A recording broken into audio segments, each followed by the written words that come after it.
नमस्कार, स्वागत छ सबिज किचनमा।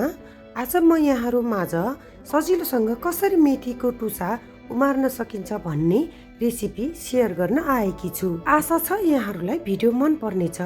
भिडियो अन्तिमसम्म हेरेर साथ दिनुहोला। प्रेसर, सुगर, कोलेस्ट्रोल जस्ता रोगहरू कन्ट्रोल गर्न सहयोग गर्ने टुसा उम्रेको मेथी स्वास्थ्यको लागि अत्यन्त फाइदाजनक हुन्छ। आउनुहोस् हामी मेथी टुसा उमार्नतिर लागौँ।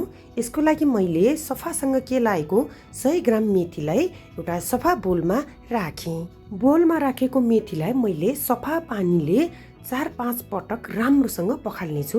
हेर्नुहोस् त, यसरी पखाल्दा बिग्रेका मेथीका दानाहरू पानीसँग सजिलैसँग पखालिएर जानेछ। यो स्टेप अवश्य पनि फलो गर्नुहोला।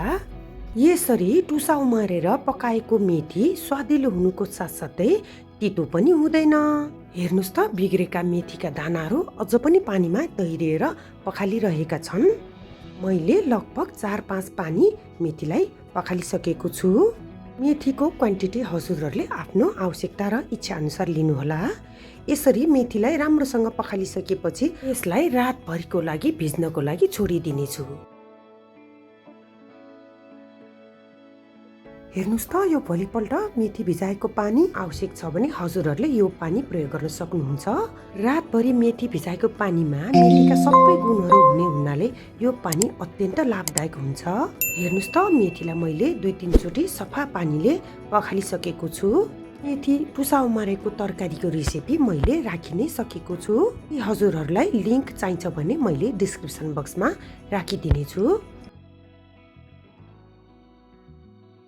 यहाँ मैले एउटा जाली र मलमलको कपडा लिएको छु। हेर्नुहोस् त, मेथी हाम्रो कस्तो राम्रो देखिएको, यो फुलेर डबल भइसकेको छ। यसरी मेथीमा भएको सबै पानी फालेर यसलाई एउटा जालीमाथि नरम मलमलको कपडा राखेर हामीले छोपेर राख्नुपर्ने हुन्छ। हेर्नुहोस् त, मैले एउटा जाली र सफा मलमलको कपडा लिएर मेथीलाई राखेँ।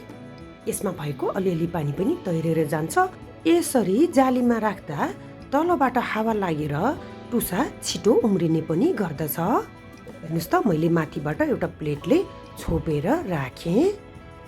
मेथी टुसा उमार्ने विधि एकदम सजिलो छ।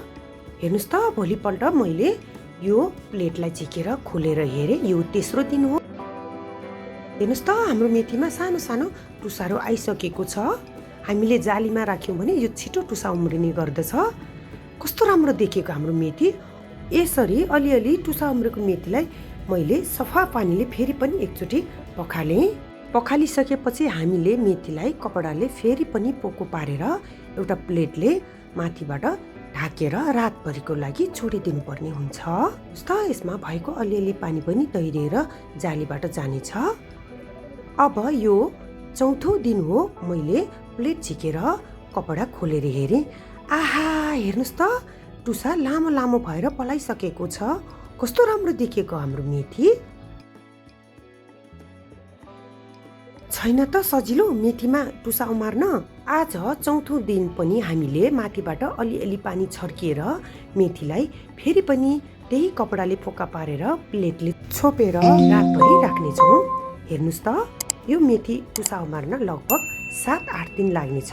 यसरी 7-8 दिन मेहनत गरेर टुसा उमारेर खाएको मेथी एकदम स्वादिलो हुनेवाला छ। जालीले यसमा भएको अलिअलि पानी पनि तैरिएर तलको बोलमा जानेछ। अब रातभरि यसलाई छोडिसकेपछि यो भोलिपल्ट मैले प्लेट झिकेर फेरि पनि खोलेर हेरेँ। यो 5औं दिनको मेथी हो। हेर्नुहोस् त, हाम्रो मेथीमा हिजोभन्दा टुसाहरू लामो भइसकेको छ।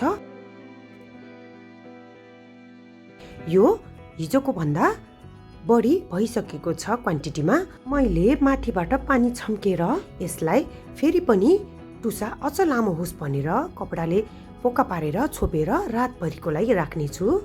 हजुरहरूलाई यतिको मात्रै टुसा मनपर्छ भने यो पकाउनलाई रेडी छ।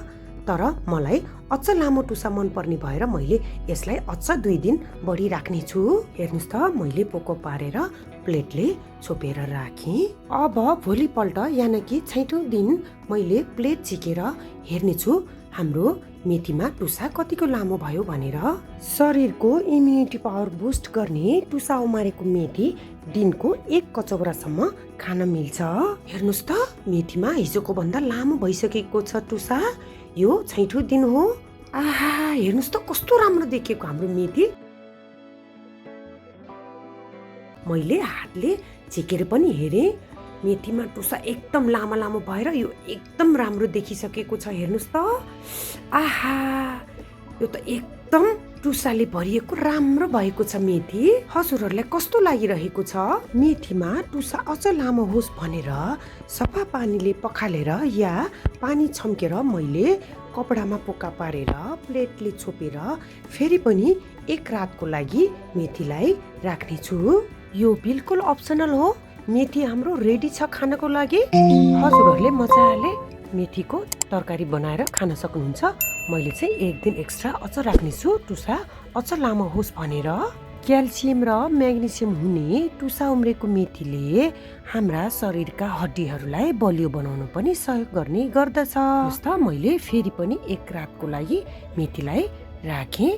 यो भोलिपल्ट हो। 7औं दिनमा मैले प्लेट झिकेर खोलेर हेरेँ। हेर्नुहोस् त मेथी हाम्रो हिजोको भन्दा टुसा लामो भइसकेको छ।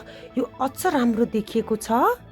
सरी टुसा उमारेर राख्दा मेथीको क्वान्टिटी 2-3 गुणाले बढ्ने गर्दछ। हजुरहरूले पनि यो तरिकाले मेथी टुसा उमारेर एकचोटि अवश्य ट्राई गर्नुहोला। हजुरहरूलाई यो भिडियो कस्तो लाग्यो त? यदि भिडियो राम्रो लागेमा आफन्त साथीभाइ माझ यो भिडियोको लिङ्क पनि सेयर गरिदिनुहोला। लाइक कमेन्ट सेयर गरेर यो मेरो सानो प्रयासलाई सपोर्ट गर्नुहुनेछ भनेर आशा गरेकी छु। मेरो च्यानललाई सब्स्क्राइब गर्नुभएको छैन भने सब्स्क्राइब पनि गरिदिनुहोला र साथै रहेको बेल आइकन पनि दबाइदिनुहोला, जसले गर्दा मैले अपलोड गरेका नयाँ भिडियोको नोटिफिकेसनहरू हजुरहरूको सामु आउनेछ। यसै गरी हजुरहरू मेरो फेसबुक र टिकटक पेजमा पनि जोडिनुहोला। त्यहाँबाट पनि म हजुरहरूसँग यसरी नै राम्रा रेसिपीहरू सेयर गरिरहनेछु। भिडियो हेरिदिनु भएकोमा धेरै धेरै धन्यवाद। यहाँहरूको दिन सुखमय बितोस्। See you in next video. Bye by.